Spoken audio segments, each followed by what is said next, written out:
Welcome to episode 26 of the Gluttons For Punishment Podcast, or GFP, a Toronto Maple Leafs and NHL podcast hosted by Michael Lepore and Anthony Bruno. He's Lepore, I'm Bruno. Thank you so much for listening and watching us on YouTube as well. If you're a new listener and you enjoy the show, it would be a big time help if you give us a 5-star rating and review on Apple. And of course, if you're watching us on YouTube, we would really appreciate it, especially if you like the show, to smash that like button, subscribe to the channel, and ring the notification bell so you know exactly when the GFP podcast is posting some new content.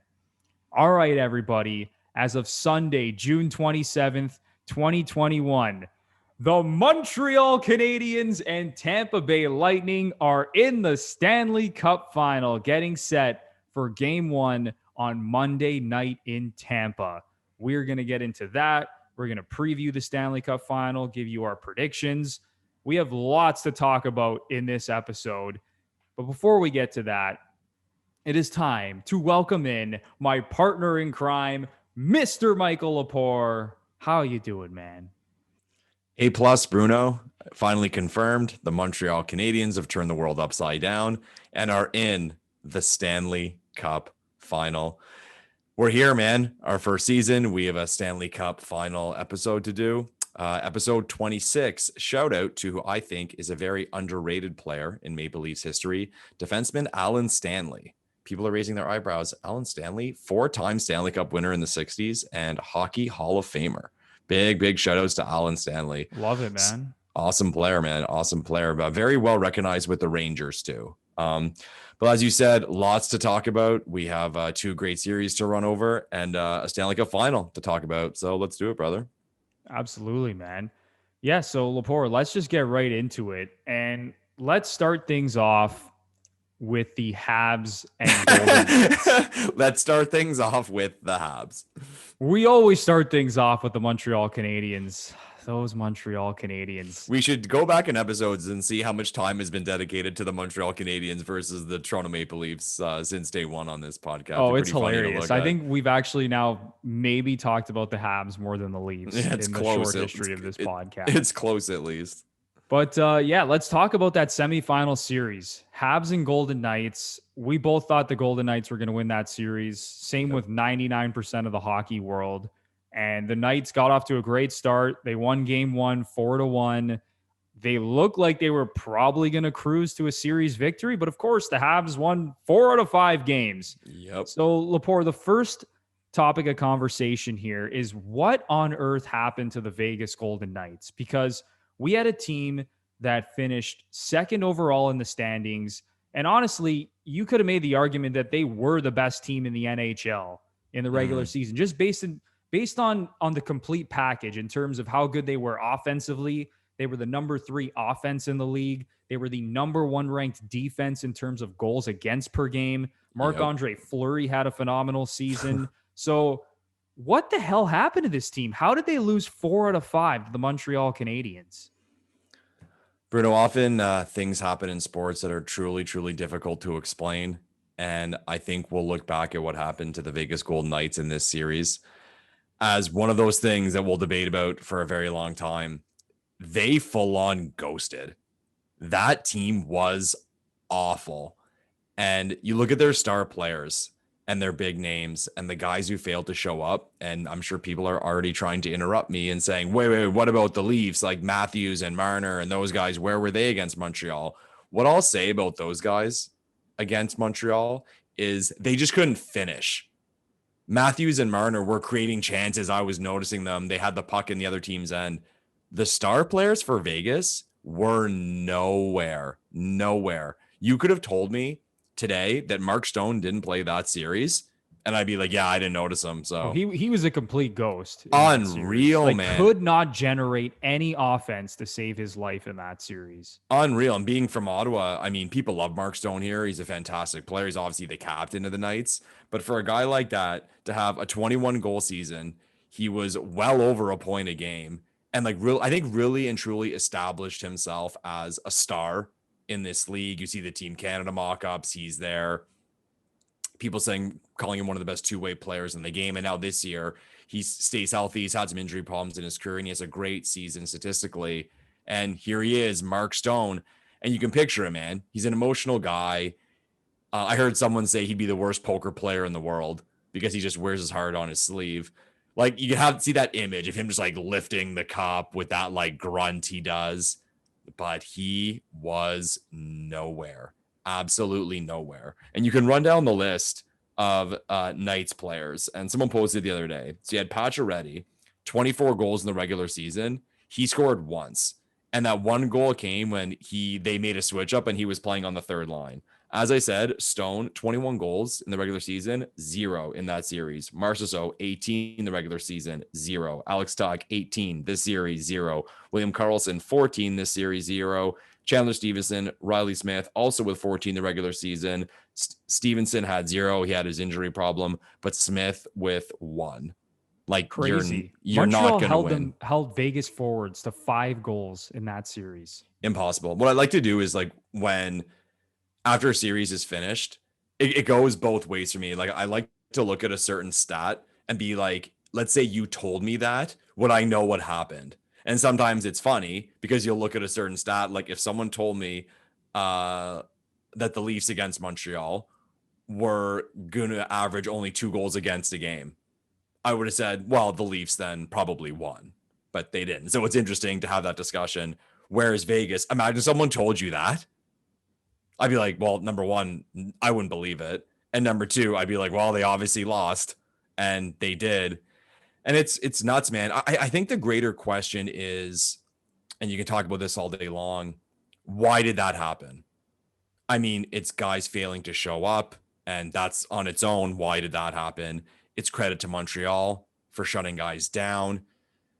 Is it an issue with the makeup of this team? Like, does Vegas have to look themselves in the mirror? And it's funny to say that to a team that finished second overall and was in the conference final, and a team that a lot of people had as their pick to win the Stanley Cup.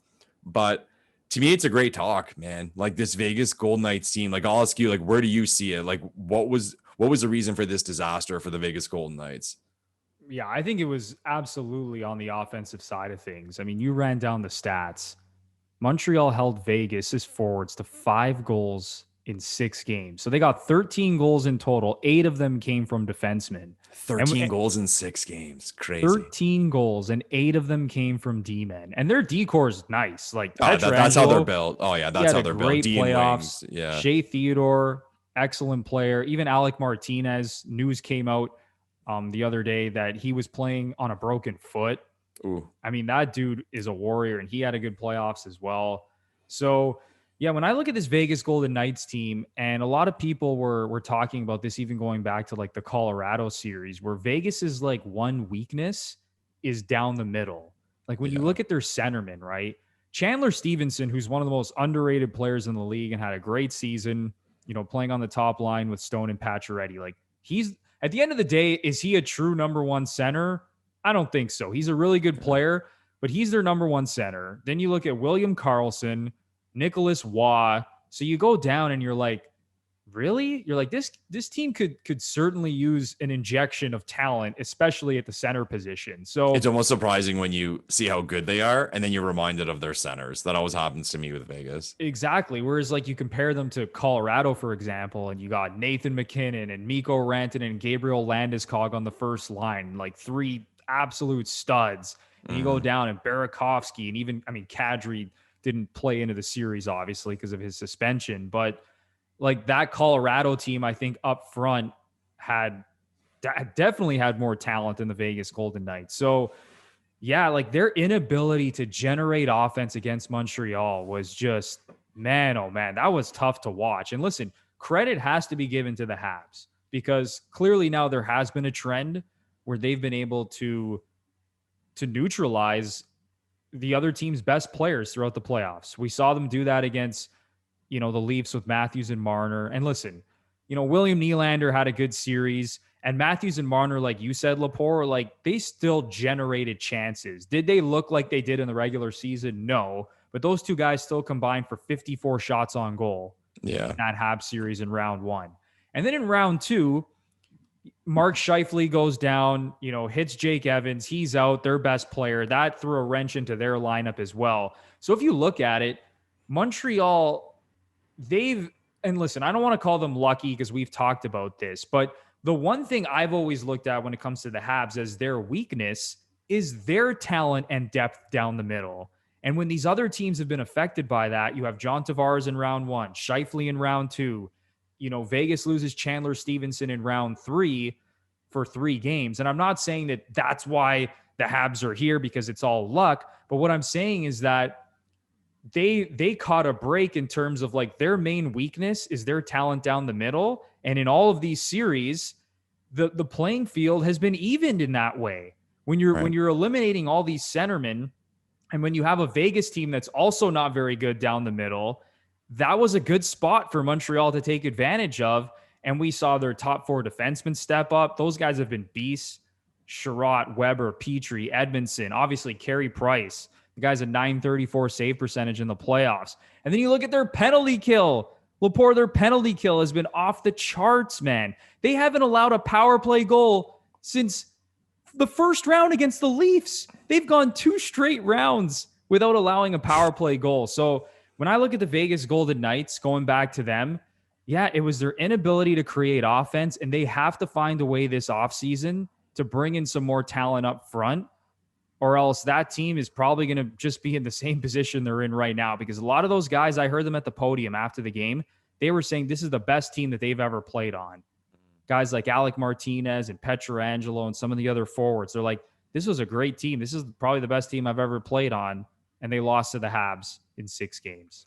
There's 2 things that I'll throw out there. Did we maybe not look at this series matchup wise enough? Like, I was one who actually said, like, I was dead wrong. Like I thought that Vegas would have been I thought Vegas would have been a worse matchup for Montreal compared to Colorado, because I thought that Colorado was just kind of a better version of Toronto, like very offensively heavy, and Montreal showed that they can do well against that. Whereas Vegas, like the balance, the good D, they play very heavy themselves. Like we always say, they come in waves. Like, so I was dead wrong about that. So did we just kind of like misanalyze that as a matchup? Like you made the point about like their weakness down the middle, like even with a healthy Chandler Stevenson. Okay, so Vegas is not strong down the middle. That's a team Montreal can pounce on. And then on Vegas's end, I hate to give this take because it's kind of soft. Like, I hate to give takes like, hey, how do you prove it, or how do you really break it down? But was it just a matter of, and especially with the Knights winning game 1, did they just take Montreal too lightly?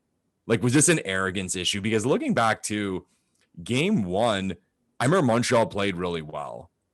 Like I was sitting here saying that Montreal is probably going to get blown out of the building in the first 10 minutes, and it's going to be up to Carey Price to hang on. And if they let in a goal early and that crowd goes bananas, they're going to be in a lot of trouble, and that can kind of lay a pathway to the rest of the series and how it's going to go.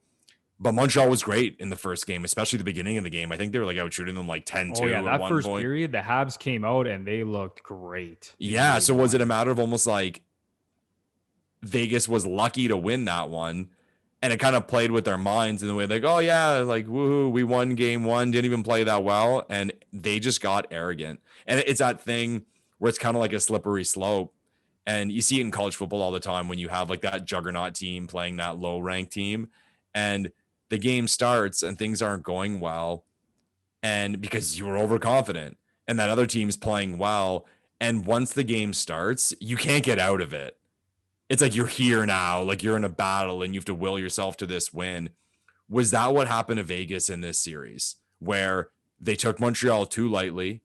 They got that slap in game 2, even after they probably should have lost game 1. And at that point, it was just like, well, now you're in a battle, and Vegas just couldn't get their feet. What do you think? It's certainly possible, because look at what the Vegas Golden Knights dealt with in the playoffs up until that point. So they had the Minnesota Wild in round 1.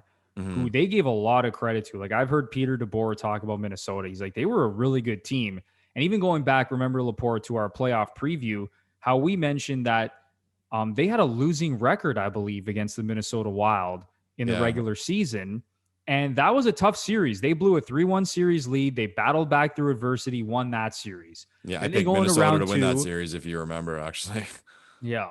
And then they go into round two against Colorado, who everyone in the hockey world viewed as the best team in the NHL. I Yeah. thought they were the best team in the NHL.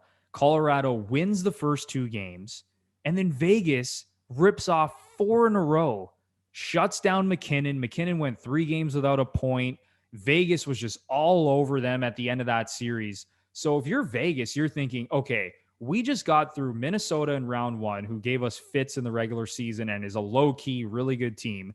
Then we just pumped the best team in the league 4 games in a row to win Yeah. that series in 6. And now we get the Montreal Canadiens and we beat them in game 1, even when they actually played well. You got to think those guys were thinking, all we got to do is almost cruise to a victory here.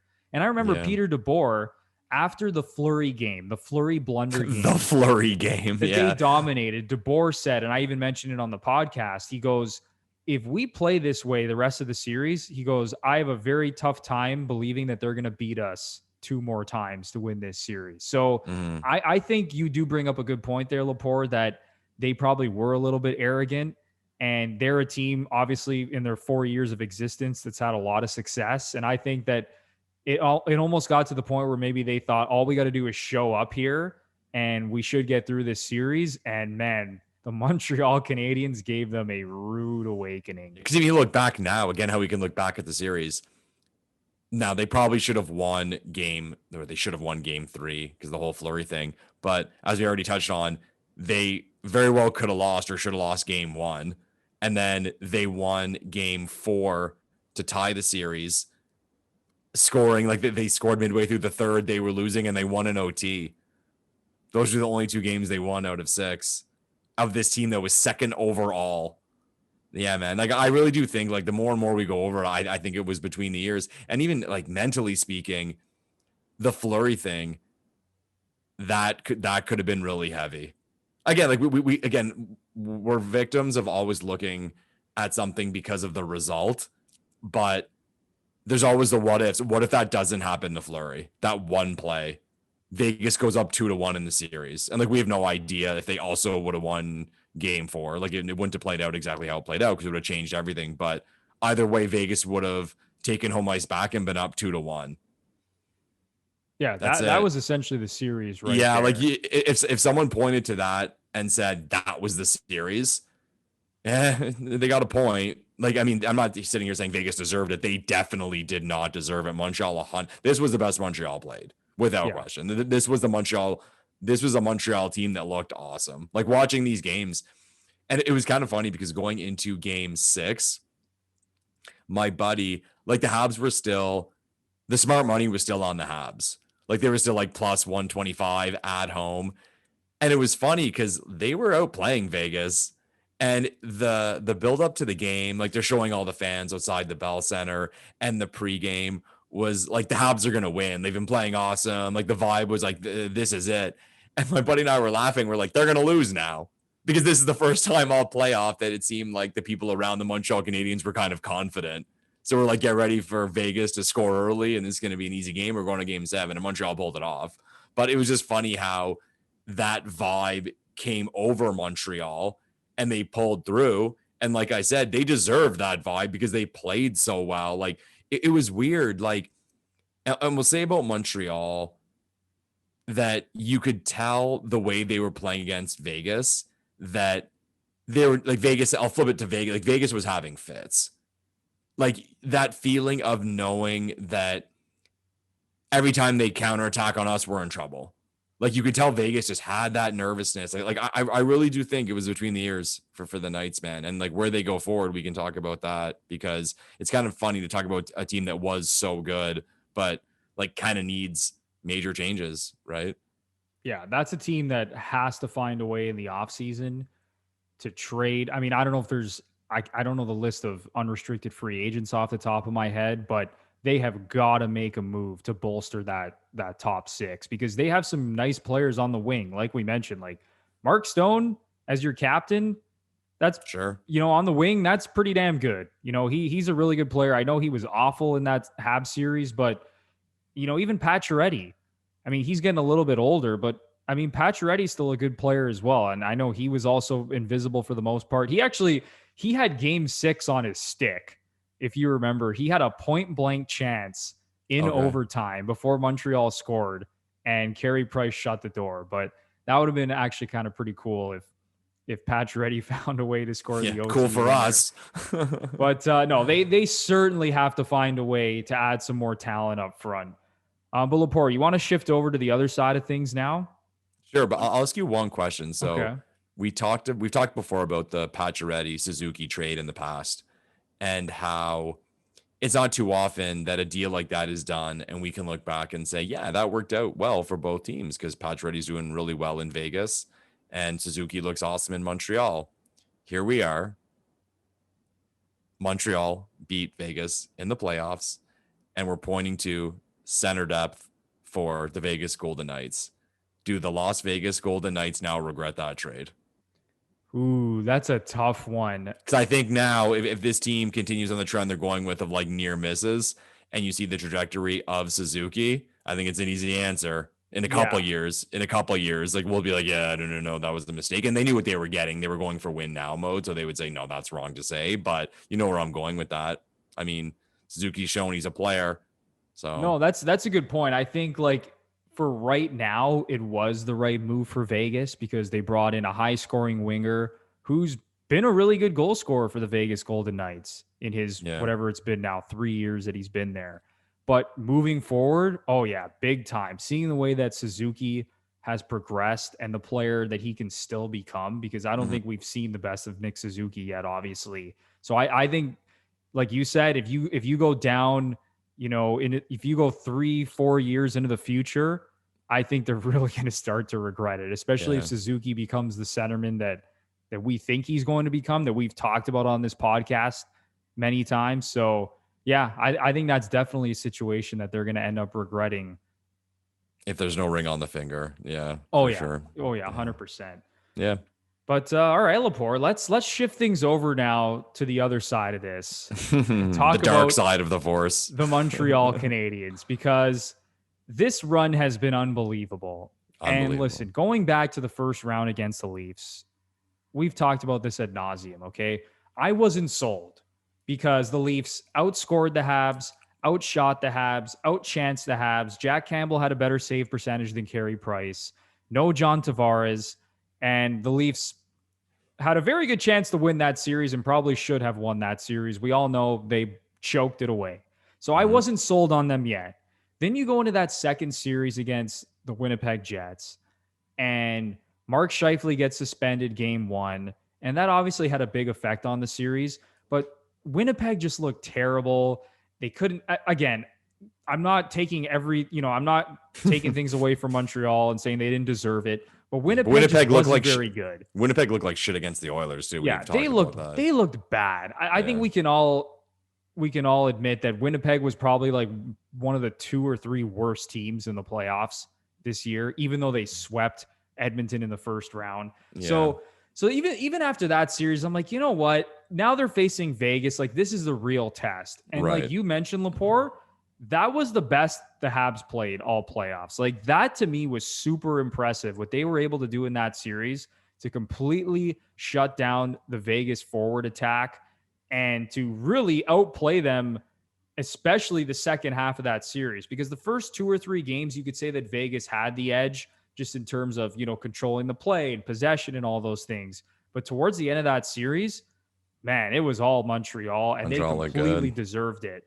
So what the hell did we miss here, Lepore, with this Montreal Canadiens team? Because one other thing I'll bring up, like, this is a team that is enjoying like one of the most like outlier things you could possibly imagine, and that's their penalty kill. Yeah. The Montreal Canadiens right now have a 93.5% penalty kill in the playoffs. It is the best penalty kill in NHL history among teams that have played at least 15 games in a single postseason.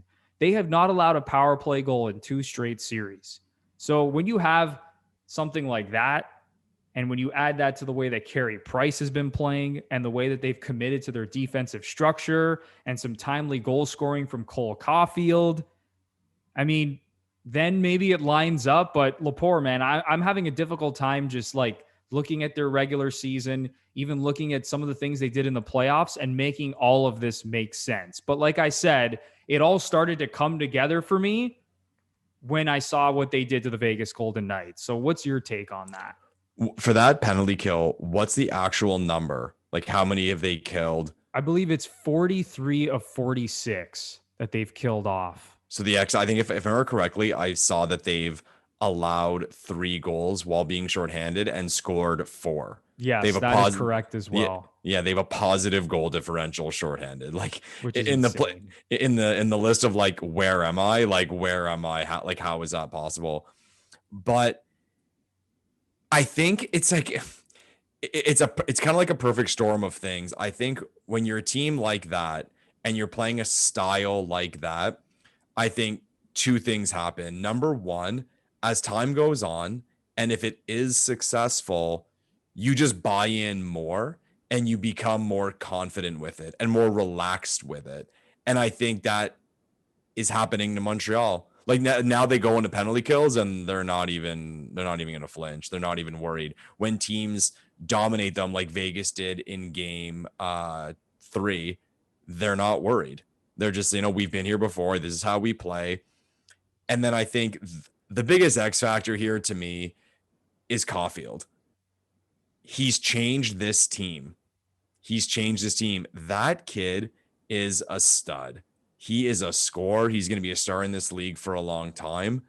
And I think it's the perfect thing right now that goes with how Montreal is playing, because we've talked about and laughed at before on the show. It seems like Montreal is getting a million breakaways. And then you're texting me during games like, how do they always score on breakaways? They score on like literally every breakaway. So it's one of those things where it's like you're watching it and you're saying to yourself, like, man, like how is Montreal just getting all these like breakaways, on-man rushes and coming back the other way? But as you watch it more and more, and as we get deeper into the playoffs, it's like, wow, this isn't an accident. Like this is obviously some sort of system or thing they have planned where when they're hemmed, if they do get possession, it's like a quick strike attack the other way. So there's someone break off the boards or there's some sort of tip play. And that just goes perfectly with a player like Caulfield, because with a shot like that, he only needs one chance. You give him one, it's going in. Like that goal he scored the other night where he came from the outside.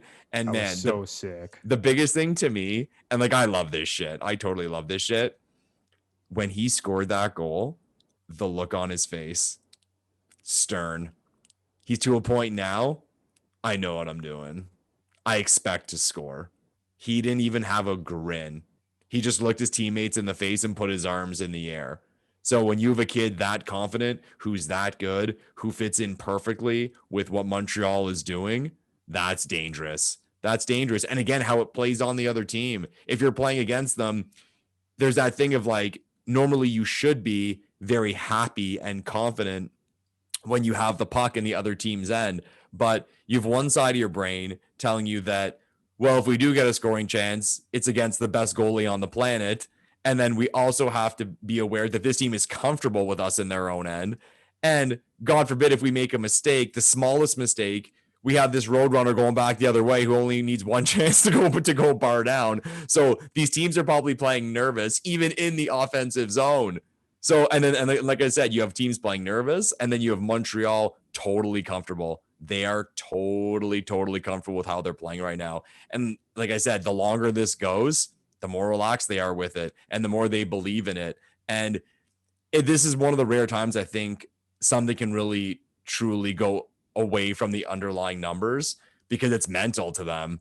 It's just, we're okay getting dominated, outshot. And like you said, that's not really what happened in the Vegas series. I'm just saying more with like dominated in spurts of the game. Like if Vegas is snapping the puck around, or now it's going to be Tampa, we're not afraid, because we know we're used to this. We know we can handle it.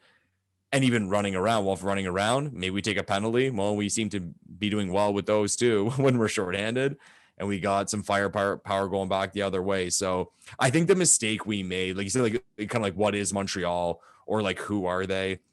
I think Caulfield turned this team on its head. because I'll just say like remove Caulfield. Nah, they're in a lot of they trouble. don't look nearly as dangerous. They're not. When Yeah, you're watching these games, and not even from looking at the stat sheet, Caulfield led that entire series with 4 goals. When you're watching these games, he is visibly the most dangerous player on the ice for the Montreal Canadiens. Yeah. Like when he has the puck on his stick in the offensive zone, and it doesn't have to be when he's coming in on the rush. When that guy gets any time and space in the offensive zone, he's a threat to score. Yeah. With his speed, his shooting ability, which is off the charts, just his offensive IQ, like you said, Lepore, he's going to be a star in this league for a very long time. And you're right. When you add that element into what they've been doing defensively, I mean, it's like a perfect recipe to go on a run like this. Yeah, it really is. And yeah, I mean, you can look at the regular season. Listen, they were bad in the regular season. Let's not sugarcoat this. They had a -9 goal differential. They finished 18th overall in the standings. They were 18th in goals against per game, 17th in goals scored per game. They had the 23rd ranked penalty kill. So they had the 23rd ranked PK in the regular season, and now they have the greatest penalty kill in NHL history. I didn't even know that their penalty kill was 23rd. 23rd in the regular season in penalty kill. There you go. So that's a stat, man. That is a stat. I'd like to see if there's ever been a swing like that in like a power play or penalty kill category from the regular season to the playoffs. That's a stat I'd love to see because that's enormous. It's wild. So that's why it is very difficult to put to make sense of all this. And I don't blame anyone because a lot of people are in the same boat as us, just thinking like, how on earth did this happen? Yeah. And listen, the playoffs, it's a short sample. The Montreal Canadiens have played 17 games. They're 12-5. They've gotten really hot. They're getting amazing goaltending. You add in the game-breaking ability of Cole Caulfield mixed in with this crazy outlier stat of them having the greatest penalty kill in the history of the NHL playoffs. Like, it's a perfect storm. And you know what? Credit to them. They're sticking to their identity. And Lepore, you made such a great point with the identity of the Montreal Canadiens. They fully understand how they need to win games and how they can be successful in the playoffs. And they are sticking to that identity. And honestly, it's pretty cool to see because they know exactly who they are. They are winning games basically in one way. Like they are playing the same style game in and game out, and they are sticking to it, whether they're leading, whether they're behind. And that's important come this time of year. So you know what? Credit to the Montreal Canadiens for getting to this point. But before we get into the Stanley Cup preview and all that, Lepore, I have another question I want to pose to you. All right. And this has to do with obviously the crazy, improbable run that we've seen the Habs go on. And you start to look back in history and, maybe more recent history going back to, let's say, the year 2000. So over the last 20 plus years, this run that the Montreal Canadiens are on, is this the most improbable run we have ever seen in the Stanley Cup playoffs? Wow. That's a question. Wow. I mean, the simple answer you could say would be yes, because based on the format we've never had. Oh, I guess no, based on conferences it could happen, but I'd like to look up.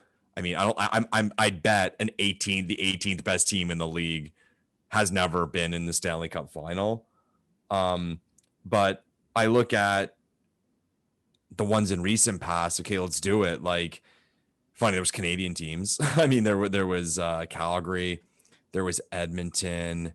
I'm trying to think of other improbable ones. Like, people would point to the Kings, but I mean, that one drives me nuts because like that was not an 8th seed, and they added a lot towards the end of the year with Richards and Carter. Other ones, I'm trying to think. The So then Ducks. you even The got Ducks the was Dallas pretty Stars from last season. good one. Yeah, they were a lower seed. Yeah. Even going back to you talked about the Flames in '04, the Oilers in '06, even going a year before that, the Anaheim Ducks, the J.S. Jaguar season in 2003. Yeah, that one was pretty bananas. But I think the Flames were like fifth in the conference, like fifth in like a good Western conference. They were the sixth seed in the West, Lepore. They had a Okay. plus 24 goal differential, and they Okay. had the 12th best record in the NHL. 12th best. Yeah. Okay. So I mean that's something. Yeah, I think that the Ducks jump out to me like Jaguar standing on his head. Like cuz that team was cuz I remember them beating Detroit.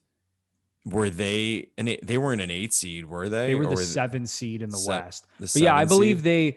didn't they play Detroit in the Cup final, or am I no, that is No, they lost to completely Jersey. That's in the West. Yeah, yes, they that lost was Jersey, game exactly. 7. It was game 7 So too. it Yeah. was Detroit that they played in the first round. Yeah, that was the big upset. I'm Yeah, 'cause checking their I'm it checking always seems to this. be that's how you remember them. It's like who upset Detroit because Detroit was always at the top. Yeah, so they swept the Red Wings in the first round, Yeah, I beat the remember. Dallas Stars in the second round in 6 games, swept Minnesota in the conference finals, and then lost in 7 games to the New Jersey Devils in the Stanley Cup final. There you go. Yeah, that's I wish I had like a hot answer for like no, this one or that one or yes, it is the Habs. But you know what? I'll say the Habs. I will say it. We have the 18th ranked team in the National Hockey League. We have a team that had a negative goal differential in the regular season.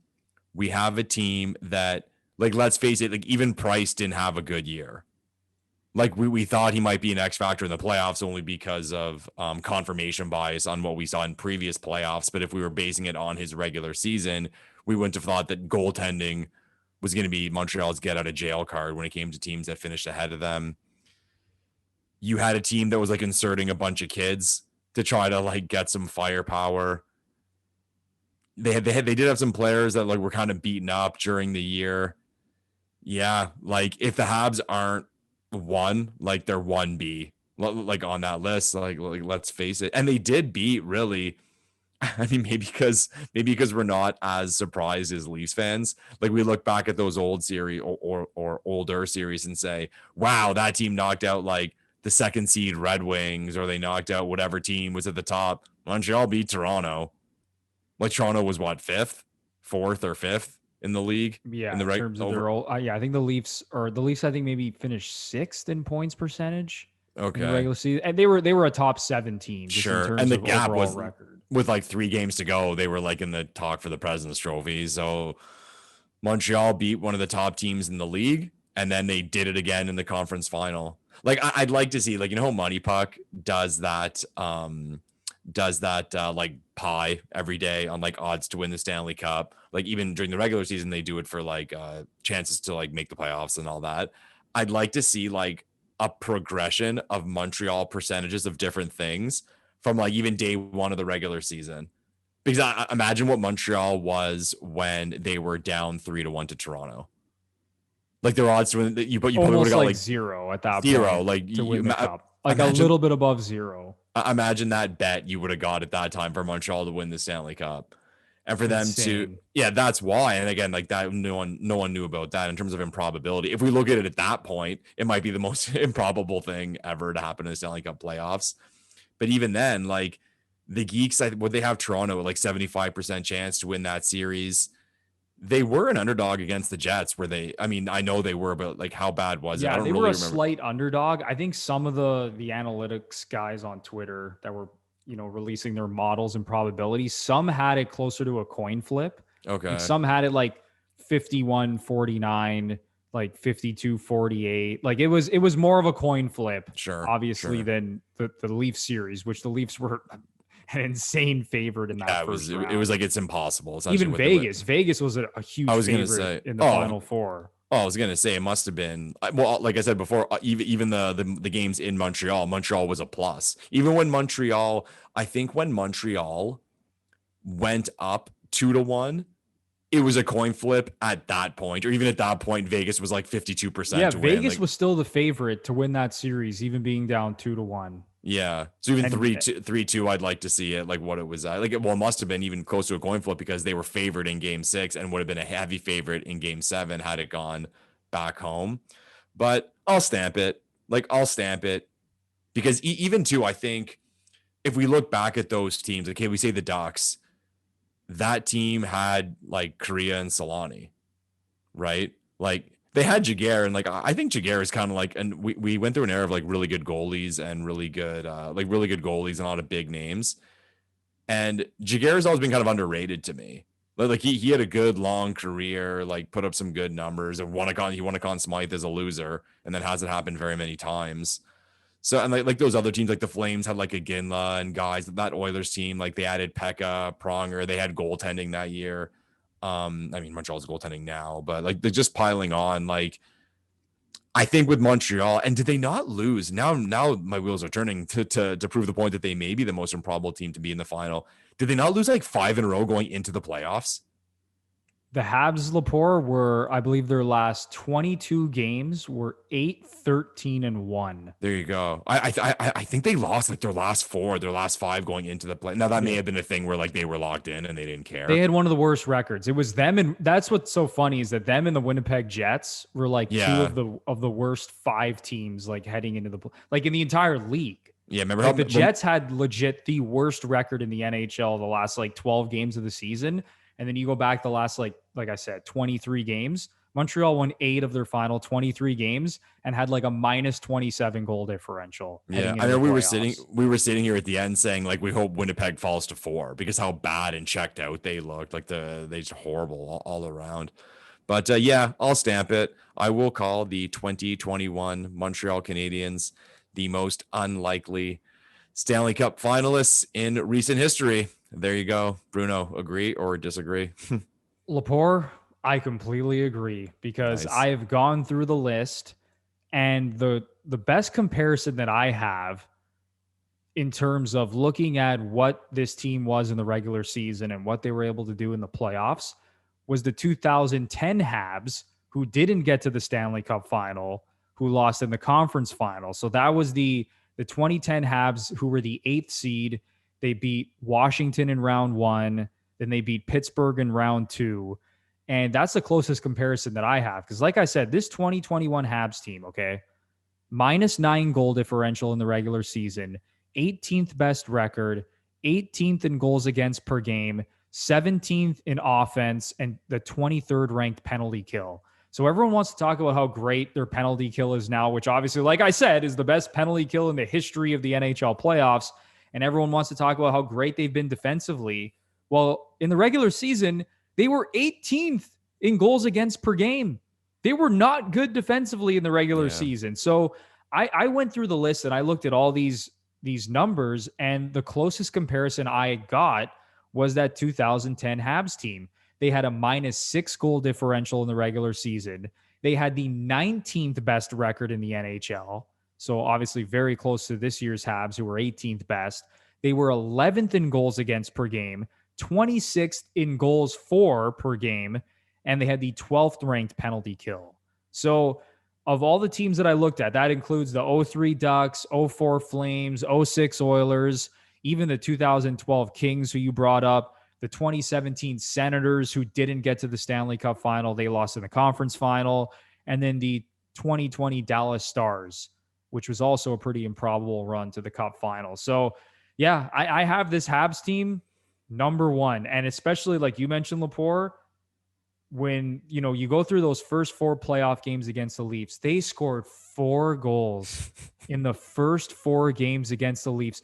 They were outscored 12-4 when they were down 3-1. Who in their right mind at that point thought that Montreal Canadiens team was going to find it within them to get to the Stanley Cup final? So yeah, betting on the Habs is like Bitcoin right now. It's unbelievable. I have it number 1 on my list as the most improbable run in the Stanley Cup playoffs that we've ever seen. And now listen, I haven't gone back into the 60s and 70s and even some of the teams in the 80s, but just in recent memory, I mean, looking at some of the playoff runs that we've seen, and, especially some of those runs involving Canadian teams, man, this is number one. This is crazy. And you know what?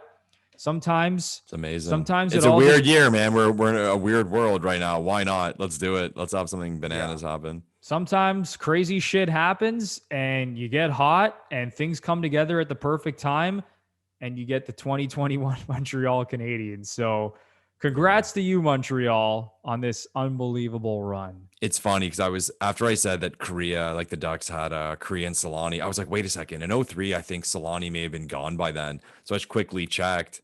And yeah, Solani had moved on to San Jose. So he was not part of that team. But I got reminded that was Mike Babcock's team. It was. That was the team that kind of put Babcock on the map and this coach that brought the Ducks to the Stanley Cup Final. Up-and-coming coaches. Yeah, he went to Detroit. That's it, man. So we were able to make something about the Leafs today, sort of.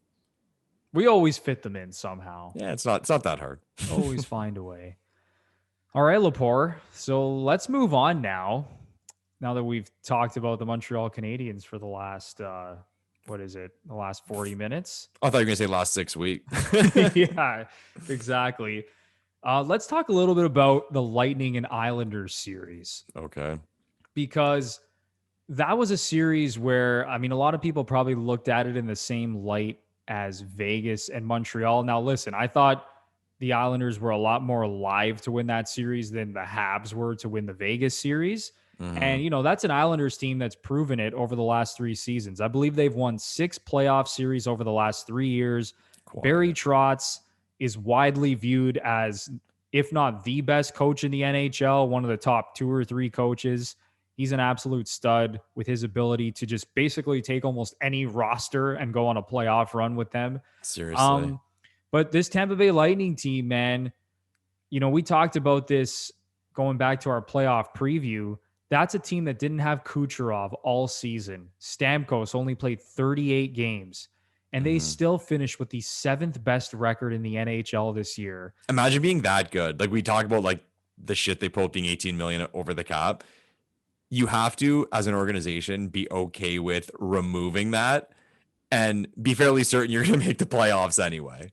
I don't think that gets talked about enough. Yeah, it's insane. Being that good. And like you said, sure, you can make fun of them and say, well, they're 18 million over the cap and they're cheating and this and that. But for them to be that good without their MVP for the entire 56-game regular season, and then he returns and they're just chumming along like they were last year in the playoffs. So, Lepore, man, just give me your take on how that series went and how the Lightning looked, essentially. That series was awesome, man. I said we did our previews for the semifinals and we made our predictions. I guess that series to go 7. I thought we were going to see a historic series. I think I joked saying, we're going to see a game 7 in overtime, something like that. The game 6, it was sad for me to see. It was that giveaway that won the game for the Islanders in game 6. But props to for the Islanders for that win, and that crowd, those Islanders fans deserve it, man. Someone told me the Islanders are the most insane fans in the league. I'd be okay with that take because they are clearly insane. Barstool has been having so much fun with the Islanders. I don't know how much of the Barstool stuff you follow, but Frankie Borelli, who's one of Portnoy's right-hand mans. Did I say that right? He's a crazy Islanders fan. His family owns an Italian restaurant in Long Island. Can you get more New York Islanders fan than that? And it became this base for Islanders, Islanders fans to go watch the games, and they got footage of them going bananas, and it was just great, great for the Islanders. They're kind of always seen as yeah, I've seen some of those clips on Twitter. Actually. Oh, it's amazing how nuts they're going, and I'm sure Islanders fans are going nuts at me, but they're always kind of seen as the Robin to the Batman that is the New York Rangers in that area, and even the Devils, man. 3 Cups, they were successful. If anything, the Rangers, the biggest one, they're the ones who should be made fun of. The Islanders won 4 straight Cups. The Devils won 3. It's the Rangers have won 1 Cup in what is it now? 80 years. Yeah, just for the Messier Cup, right? Yeah, that's it. And before that, I think it was 1940. That was the biggest drought. But anyway, disaster. But yeah, I mean, it was sad to see. That was a team, that was a fan base that is really hard to dislike. They play heavy. They're coached really well. like imagine like Barry Trotz being a free agent now. Oh, Like I every look back. team, and I remember even tweeting this when he signed on with the Islanders. I'm like, every team should be looking at Barry Trotz. Like every team should be considering firing their coach as good as their coach is and hiring Barry Trotz because he is unbelievable. Yeah, like to me and again, let's make it about the Leafs. Like when the Leafs backed up the Brinks truck for Babs, to me, like I never try to judge coaches like because like what do we know about like X's and O's? Like some people do. Like I don't claim to. I'm not going to say like I'm a coaching expert or an X's and O's expert. So like what do we really know about coaching? But I was stoked about the Babs hiring because it was a cultural thing for us to say like, you know what, we got this guy. He's a winner, best coach available, and it showed that the organization was willing to do a lot to try to win. But with Trotz, you don't really have to know very much about X's and O's to know that he's a good coach. It's clear, like he turns teams around, he gets results. So it's kind of funny to think like a big organization, like say like the Leafs or the Rangers, if they had a coaching vacancy and Barry Trotz was available, like what's the number? I don't even know. Like, I mean, these coaches now are getting to like around like 5-6 million. I mean, for Trotz, I don't know, man. If one of the big teams could back up the truck again and dump a wad of cash on them, I think they would. But sad to see the Islanders thing end. At the end of the day, though, like I'm gonna say it, the better team won. Like Tampa is the best team. That is the best team. If you ever want to get depressed about your hockey team, go on the Tampa Bay Lightning cap friendly. Number one, because you'll see that they're 18 million over the cap. But number two, you'll just see a lineup of studs, and you'll see a lineup of studs that are, for the most part, all on reasonable contracts. Yeah, so, it is sickening to see that Braden Point makes $6.75 million a year. Yeah, he said it was kind of like a bridge deal. No, like he signed, it's like 3 years. He signed a 3-year bridge deal for 6.75 a year. Yeah, so the Lightning are the team, man. Like that's the franchise that, I mean, they're the champs. They're in the final again, which is cool to see. It's cool to see Stamkos like to actually get a shot. Like he had that 1 game, 1 goal last time, and it was in the bubble. So it's cool to see like their fans to get a final this time for a team being that good. It's cool to see Stammer to try to get a chance to really be a part of this time. But they have the belt. They're the champs. They're the team everybody wants to be. So like to turn back to Montreal and these things that we talked about, how like, you know, things have really gone their way and they've gotten some bounces with things they can't control, and things have happened to other teams that have benefited Montreal. And at the end of the day, none of it matters. They're here. But this is the monster.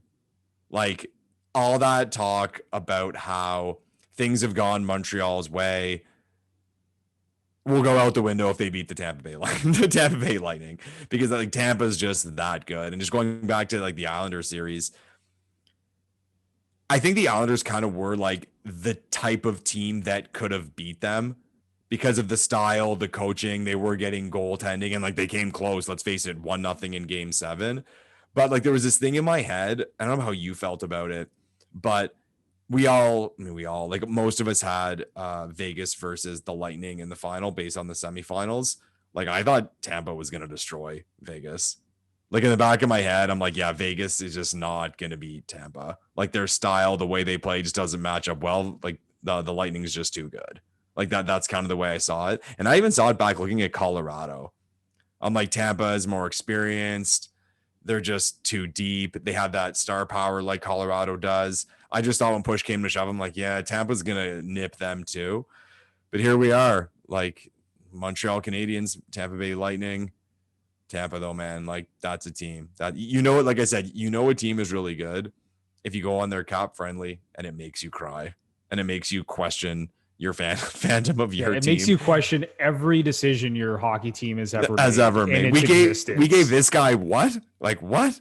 And how did they do this? Like, yeah. So the Lightning, man, like how did you see that series? Yeah, it got a little sketchy when Kucherov went down in Game 6 on that Mayfield dirty behind, you know, Crazy. that dirty blind cross check to the back.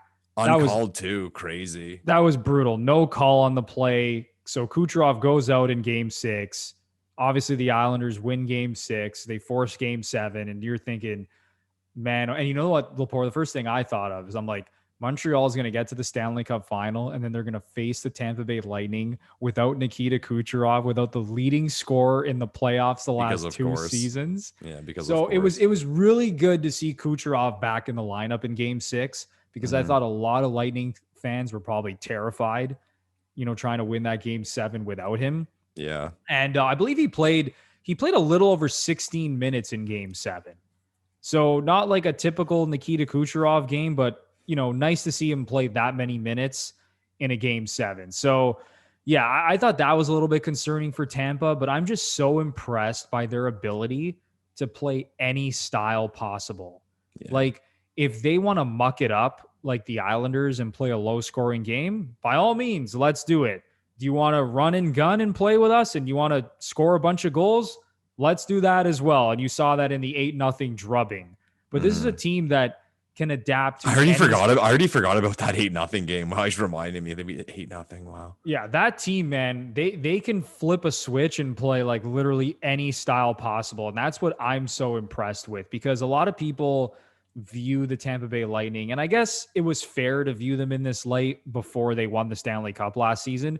A lot of people viewed them sort of like the Leafs, right? Where it's like they're this highly skilled team that's sort of soft, doesn't have what it takes to win in the playoffs. But what I've seen from this team over the last couple of seasons, they have literally every single ingredient. They are the best team. You go up and down the roster, star talent, depth, grit, great defensive play, great goaltending.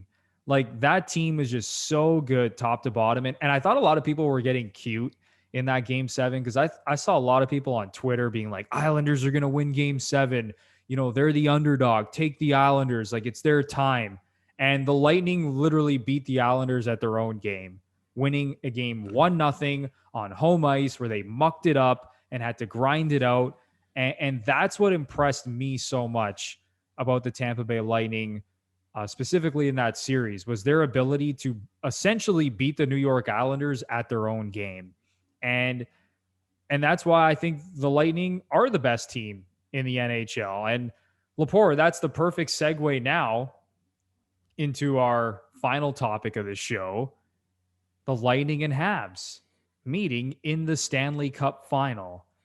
Yeah. And, you look at the betting odds. Obviously, the Tampa Bay Lightning are the favorites to win the cup. They're the defending Stanley Cup champions looking to repeat. But you go over everything that we just talked about. They have the star power up front and on the blue line. You have Andrei Vasilevsky, who's playing better than Carey Price in the playoffs right now. Andrei Vasilevsky has a .936 save percentage and 4 shutouts. Both of those lead the playoffs right now. He is playing out of his mind. He is the favorite right now, the betting favorite to win the Conn Smythe. And you just look at their ability to win games in different ways and how they can adapt to any style, like I just talked about. This is a complete team. So you know what? If the Montreal Canadiens end up beating Tampa Bay, like you said, Lepore, I'll be like, you know what? Yeah. Congratulations.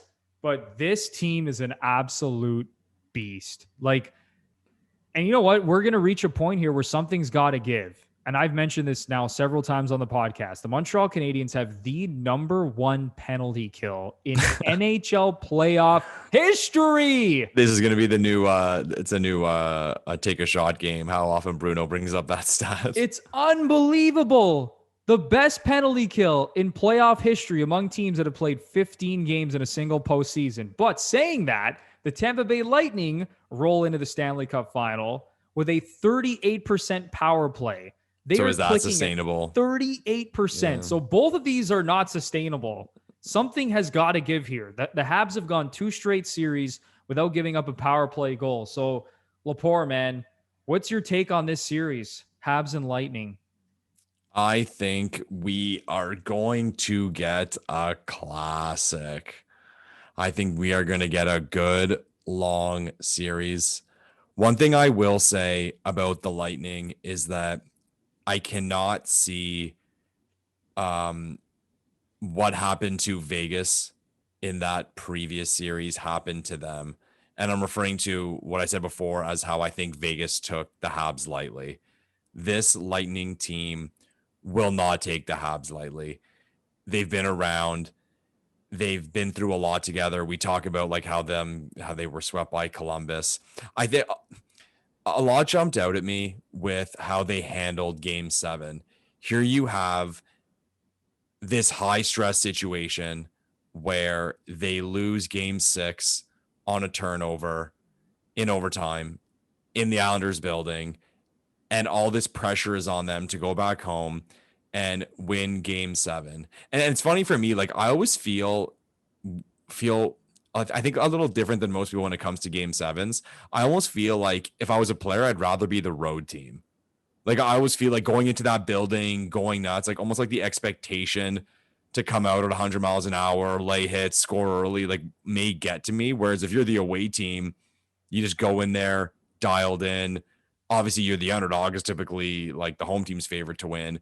And just how Tampa came out in that game. If I remember correctly, the shots after two periods were like 25-11 or like 27-11 in favor Tampa of the was Lightning. crushing them. Yeah, like the Islanders look like nothing. So that stuff like that jumps out to me a lot, where you have this Tampa team that says like, this is the moment and we're going to bury you. I mean, it was a weird game. Like they won 1-0 on a shorthanded goal, but just how like they outplayed the Islanders for such a large portion of that game. And the Islanders came out in the third and did get some chances. But I think we are going to get an absolute classic. I think we have the best team in the league versus a team that really and truly believes in themselves right now and believes in what they're doing. I believe in the whole culture thing too. People get behind a crowd. They get behind like the feelings that exist in Montreal right now, the vibes, the buzz of that city. If I make a prediction here, we're going to do predictions yet. We're going to predictions. Yeah, you can go for it, man. I will say the Tampa Bay Lightning win the 2021 Stanley Cup in 7 games. Wow. I say Lightning in 7 is in a low scoring, grinded out Game 7. Tampa comes out maybe one shot ahead. I think we're going to get a good one, man. Like as these playoffs have gone on, I've gained a lot of respect for the Montreal Canadiens. And as I mentioned earlier in the show, I think their belief in what they're doing is getting stronger and stronger and stronger.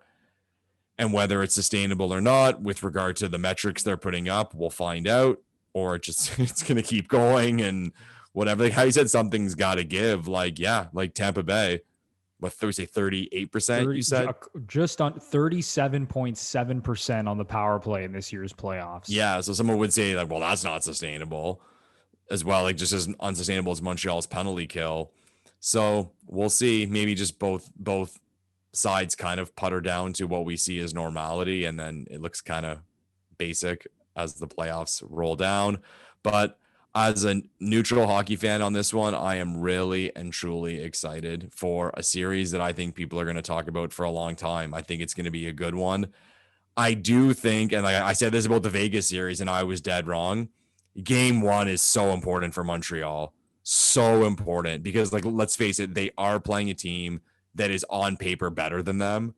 So if they fail to get a win in Game 1, to have to win the series 4-2 from then on, that's a tough ask for Montreal. And it's like to the point where like Tampa, even up 1-0, they're not going to get cocky. Like this team is not going to get cocky, and they just have too many weapons. So like you only need a couple of guys to show up every game. Like they have that kind of star power. And I'm old school. Like when I pick a team to win a series, who are their best players? That's how I look at it. And that's why I said before that had it been Vegas versus the Lightning, I would have picked the Lightning, because I would have said I think their players are better than Vegas's best players. But I'm excited, man. I'm excited. Sit back, enjoy the show.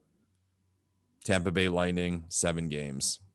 Yeah, I like that prediction, Lepore. And before I give my official prediction, I'm just going to say it would be completely foolish at this point to count out the Montreal Canadiens. I was going to make that point. Like at some point now, they have a chance. Like, yeah. We have to stop saying they have no chance. Exactly. And we've gone through, the whole playoffs, trying to find ways and explain how Montreal is doing what they're doing.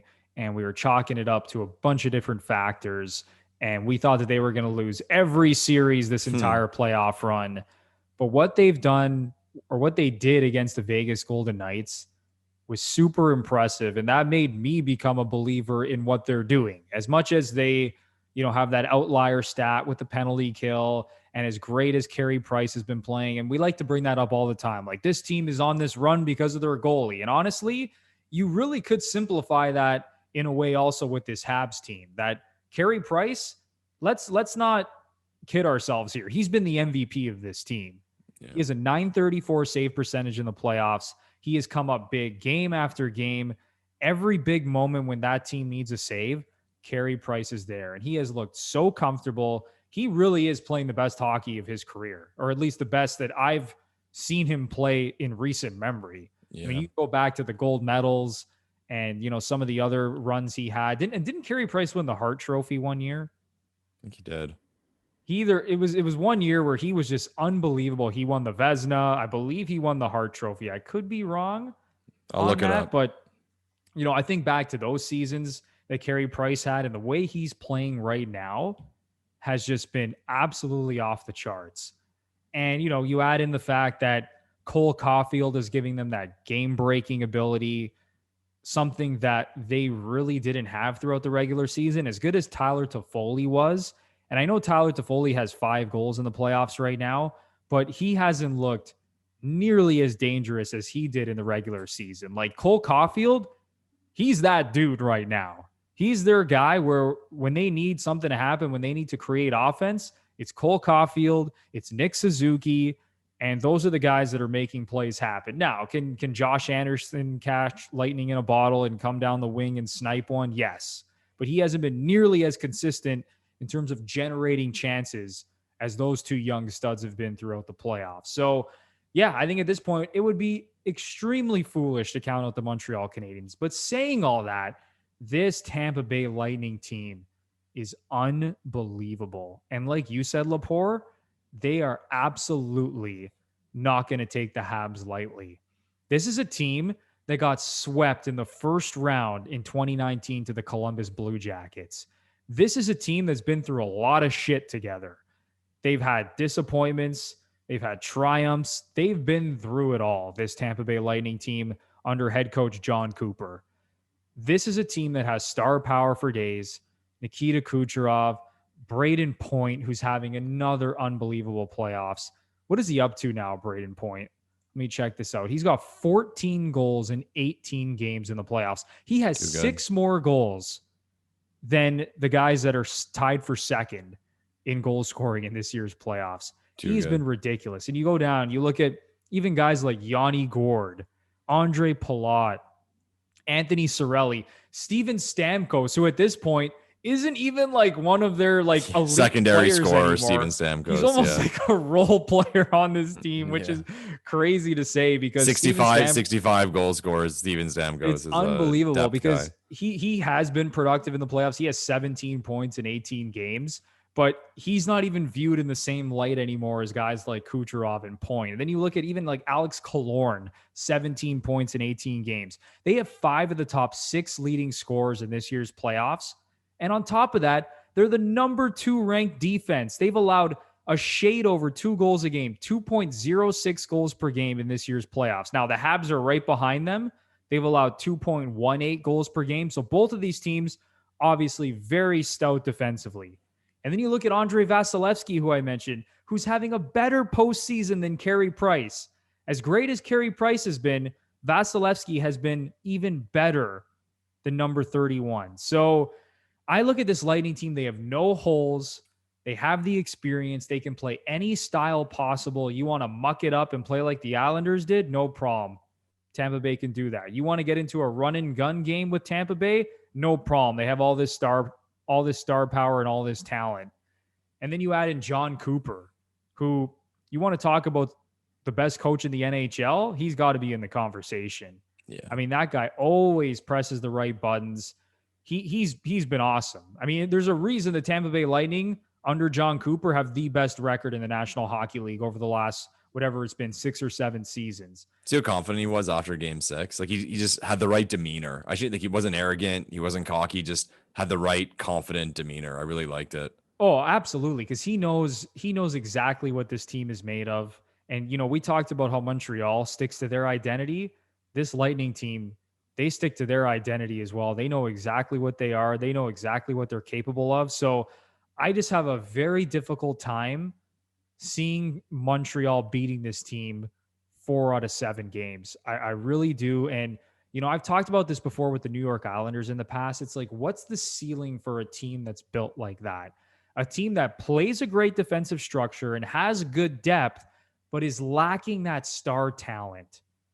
What's the ceiling? And listen, the Habs have made it to the Stanley Cup Final. Yeah. But can they beat a team that's this much better than them on paper, that's this much more talented than them? Like, I didn't even mention Victor Hedman and Ryan McDonough and Mikhail Sergachev on defense. Yeah. Like, this team is loaded from top to bottom. So I think this is going to be a very tough task for Montreal. I think everything is going to have to go their way in this series if they're going to win. Like, I think Carey Price, it goes without saying, is going to have to play out of his mind. And my official prediction for this series, Lepore, is Lightning in 6 to repeat as Stanley Cup champions. Okay. So 6 and 7. It's going to be awesome, man. And you were right, by the way. Price won the Hart Trophy in 2015. So Anthony Bruno, Carey Price Encyclopedia. Yeah, I was trying to think of like his I think he had like a 930 something save percentage that year, and it's essentially he won the Jennings, the Hart, the Vezina, all that. Yeah, if you win the Hart, you're winning everything. Yeah, and he's doing the same thing right now in the playoffs. And Lepore, speaking of individual performances in the playoffs, before we end the show, who do you think is going to win the Conn Smythe Trophy this year? Ooh, that's a good one. Because you look at some of the betting odds. Vasilevsky right now is the favorite. I want to hear these. Okay. He's plus 175. Carey Price is number 2 in the betting odds at plus 240. And then Nikita Kucherov and Braden Point are both plus 400. So most likely one of those 4 guys is going to win, because then you go down to Victor Hedman. He's next on that list and he's 25-1. So it's most likely going to be one of those 4 guys. So if you had to make a prediction, who do you think is going to win the Conn Smythe this year as playoff MVP? Yeah, it's tough to get outside of like the top few guys, because like people forget, like say like in the NBA, it's just for the finals, right? It's the finals MVP, whereas Stanley Cup, it's like the entire playoff. You said points plus 400. Yes, that's the bet. Like based on what we don't know, based on not knowing what's going to happen in the Stanley Cup Final, I think that's where the smart money is. Vasilevsky, though, I don't know. Like I would try to do it based on like identity and how a team wins. I'm not trying to take anything away from Vasilevsky, but like if the Lightning win the cup, is that first like face you think of Vasilevsky? Whereas like Price, it is like Price, to me, it's like Price winning the Conn Smythe to me should be the exact same bet as Montreal winning the Stanley Cup. Like it's Price if Montreal wins. Whereas with Tampa, I don't know if I just picture Vasilevsky. I would say Point. I'll go with Point right now. Even beyond the betting odds, like I'll guess Braden Point. I like that. And you know what? It's funny you brought that up, because Price is 240 plus 240 to win the Conn Smythe. Okay. And the Habs are plus 225 to win this series. So yeah, that makes sense. So like you said, it's essentially like if Montreal is gonna, it's the same bet, right? Yeah. Like we all know that Price needs to stand on his head. He has to be the guy. Like if Montreal wins this series, like Price is essentially a stone block to win. Could we have one of those where like, now I'm getting way ahead of myself. I'm trying to galaxy brain it. Could we have one of those where like Tampa wins the cup, but Price wins the Conn Smythe? Honestly, it's possible. That's possible. It really is possible. If this, like I said, this goes like 7 and he's standing on his head, it could 100%, because I believe J.S. Jaguar won the Conn Smythe that season, where they lost in the final to New Jersey, and he had, it was ridiculous. It was like a 940 save percentage in the playoffs. So yeah, I think that's totally in play. But I do agree with you. I think the smart money is on Braden Point. And I mean, I guess it goes both ways. You could pick Nikita Kucherov as well. I guess the only thing working against Kucherov at this point is his health. And maybe Yeah. this is going to play into the series more than any of us think. But, he played game 7 against the Islanders over 16 minutes. It's believed that he has a rib injury. I don't know the exact injury he's dealing with, but that's kind of what they've been speculating when he took that cross check to the back from Scott Mayfield. So, yeah, I think at this point, give me a healthy Braden Point at plus 400, who's leading the playoffs with 14 goals to win the Conn Smythe if the Tampa Bay Lightning finish off this series. It's nice. A nice bet for sure. All right, Lepore, any final thoughts before we wrap this thing up? I'm just excited, man. Big hockey fan. I'm excited for the Stanley Cup Final. Two teams, two very different stories. One team we fully expected to be here, and one team we did not. And being in Canada, there's going to be a lot of emotion behind Les Habitants de Montreal. So I'm excited for the hockey. I'm excited for the takes. I'm excited for the tears of joy, the tears of sadness. It's going to be awesome, man. Stanley Cup Final. Let's go. You said it, Lepore. It's going to be awesome. I mean, no matter which way this series goes, I think it's going to go pretty deep. We both have it, going 6 or 7 games. And I can't wait because the city of Montreal is absolutely on fire right now. We haven't talked about that, about like fans in the building. Has that anything come out with that? Or are they in discussions? Or yeah, I haven't seen any updates as of us recording this that they're going to increase capacity at the Bell Center. But man, that would be incredible. Like, I guess they got some time to think about it with the 2 first games being in Tampa, see how it goes. Exactly. Yeah. But yeah, a packed Bell Center for the Stanley Cup Can Final. You imagine? I mean, that is just, it does not get any better than that. Yeah. Imagine being a Habs fan. Imagine being a Habs fan all year. You can't go to a game. And now it's like Stanley Cup Final. Let's go. Like that building. It must be unbelievable. Especially like if they get a split or if they're up, they're up 2-0, but oh my God, it'd be amazing. Yeah. We should go, Bruno. We should go. Yes. Save some seats. Save us a suite in the Bell Center for the GFP podcast. Yeah. Let in the Leafs fans. Oh, that would be the best. But no, it's going to be amazing. I can't wait. I think it's going to be an incredible Stanley Cup Final. You got star power on both sides. We mentioned all the studs on Tampa, but Carey Price is the star of stars when he's playing like this. So it's going to be awesome. And I can't wait, Lepore, to talk about it on our next show. I'll ask you this. This might cause some shitstorms. So let's say the Islanders had won. Okay. So the Islanders are playing the Montreal Canadiens in the Stanley Cup Final. You win the choice to go to an Islanders game in a game in Long Island or a game in Montreal. Which one do you choose? Wow. If both are at full capacity? If both are at full capacity, yeah. I'm going to say the Bell Center just because I'd probably fear for my life at Nassau Coliseum. People might recognize you? Why? Or no, just in general, some nuts. Psycho. People are nuts at Nassau Coliseum. I love the passion of both fan bases, but man, just thinking about tradition, and listen, I know like the Islanders are a storied franchise as well. Obviously, their history isn't as deep as the Montreal Canadiens, but man, give me a packed, sold out Bell Center in the Cup Final. That must be just unbelievable. How about you? People are gonna get mad. I think I go Islanders. I just really, just because like the pure like psycho of it, like that to experience that, you know what I mean? Just to go there and it'd be so. Like the Nassau Coliseum, like just like to sit in that place with those people would be so different and such an experience. Like I think I'd have to go with that one. So Habs fans come at me. I love it, Lepore. No, honestly, you can't. I can't go against you really because like that place when they're coming up with those chants. I mean, it is just unbelievable in there. God. Those chants that those Islanders fans come up with, like, bravo. You guys are unbelievable. But yeah, hopefully the Bell Center can up their capacity for the Cup Final. Hopefully. It's going to be awesome, and we cannot wait for this series. But that is going to do it for episode 26 of the Gluttons for Punishment podcast, or GFP, a Toronto Maple Leafs and NHL podcast hosted by Michael Lepore and Anthony Bruno.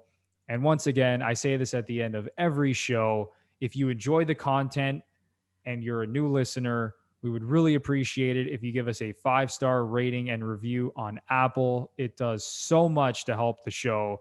And of course, if you're watching on YouTube and you enjoy the content, it would be a big time help if you smash that like button for the YouTube algorithm, subscribe to the channel, and ring the notification bell so you know exactly when the GFP podcast is posting some new content.